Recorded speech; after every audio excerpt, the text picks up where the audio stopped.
Coffee house brewing in more and more customers every time you visit? Have you found yourself relying on a cup of coffee in the morning to get your mojo going? Do you hear a coffee joke, such as death before decaf, and seem to be able to relate to it? If you answered yes to at least one of these questions, you might be consuming one of the 2.25 billion cups of coffee that are being drank by consumers worldwide every day. Have you ever stopped and wondered, though, if the lifeline you're consuming, otherwise known as a cup of caffeinated coffee, is doing to your body? We all know coffee helps us gain energy. In fact, according to PBS, in Ethiopia, the goat herder who stumbled upon coffee discovered the power of a cup of joe after his goats were eating red berries that coffees come from and had a strange amount of energy after eating the coffee beans. Just like the goats, we have been frolicking after drinking the coffee, but what are the side effects? Consuming caffeinated coffee has both positive and negative effects to one's overall health.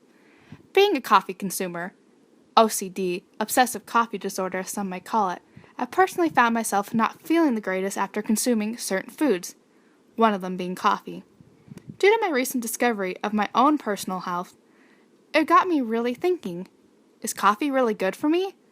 I enjoy the instant gratification of energy I get when I order a non-fat iced coffee with cinnamon dulce syrup, or just a basic cup of joe, but suffering bad headaches when I try to cut back my instant intake or instant stomach aches from consuming coffee, I felt it was time to investigate and see what coffee is really all about.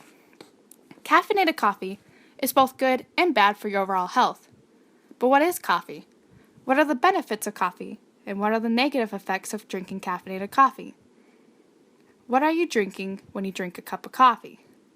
According to the National Coffee Association, coffee has been consumed since the 15th century. Just like in modern times, coffee houses have been around since the 15th century and were used as a place to gather in a social setting. In Arabia, where coffee houses first began, those who visited the coffee house started to refer to the coffee house as the school of the wise. By the 17th century, coffee had made its way to Europe. Those who drank coffee both received positive and negative feedback. Those who were opposed to the drink claimed it was made by Satan. Clearly, they've never had a Starbucks or Dutch Brothers coffee.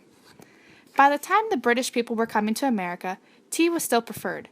However, with the Boston Tea Party resulting in America in an uproar over the taxes on tea, this triggered the switch to go from tea to coffee. 6 centuries later, coffee is still being consumed. What is caffeine? The University of Michigan University of Health Sciences defines caffeine as a plant product that is most commonly found in coffee beans, tea, soft drinks, cocoa, and chocolate. Caffeine is also found in some prescription and non-prescription drugs, including cold, allergy, and pain relievers. Caffeine behaves like a stimulant by causing an effect on the central nerve system. The University of Michigan University of Health Sciences state that when consuming caffeine, it can start showing its effects as early as 15 minutes after ingesting and last up to 6 hours. Consuming small doses helps keep the body alert. It is when consumers start drinking an unhealthy amount of coffee, more than 250 milligrams, is when the caffeine starts to become an issue.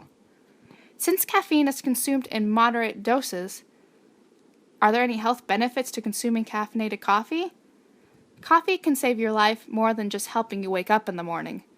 What are the health benefits of caffeinated coffee? Did we find the cure to all diseases?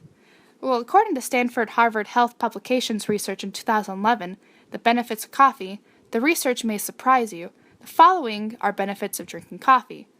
It lowers the risk of depression in women, lowers the risk of stroke, helps prevent Alzheimer's disease, lowers the risk of cancer, helps prevent diabetes, and helps lower the risk of pancreatic disease. What gives coffee the ability to help prevent and lower risk of some diseases?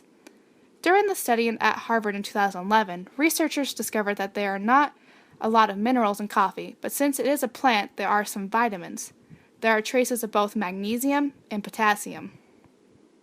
Coffee may save your life more than just waking up in the morning, but can also take away from your dreams since you're not sleeping at night. There are also some other negative side effects to just keep you up at night. Why is it the thing that tastes so good are usually the ones that are so bad for you? But what is really bad about coffee? Coffee, when consumed in an unhealthy amount, more than 250 milligrams, can can start to have negative effects on your overall health. Coffee seems to be so healthy after hearing the health benefits of drinking coffee, such as lowering the risk of depression, helps prevent stroke, and lowers the risk of getting diabetes. If all these things seem to be a plus, what are some of the negatives? Coffee may have long-term benefits, but the short-term benefits may not be worth the wait. Caffeinated coffee can be negative to your body in the following ways. It can prevent getting pregnant, can cause headaches, disrupt the sleep cycle. Even though it helps depression, it does cause anxiety to some consumers. And if you experience heartburn regularly and drink coffee, even decaf, can cause irritation due to the drink being acidic. And also, coffee can cause irritable bowel syndrome. Coffee is a drug. But I need the coffee!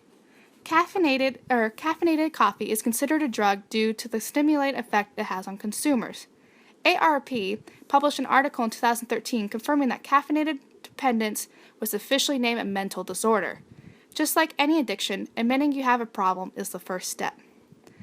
Coffee is neither good nor bad for your body. Coffee throughout history has given those who drink the caffeinated beverage the extra mojo they need to get through the day. Coffee has long-term benefits such as helping you lower the risk of cancer, but the short-term effects of upset stomachs give you the ability to make that judgment if coffee is really okay to drink or not. Since coffee's early days, it has brought people together. No matter if you drink a pot of coffee a day or just take your fancy soy mocha with an extra shot of coffee to go, coffee is always beneficial in helping you get to point A to point B with a little pep in your step.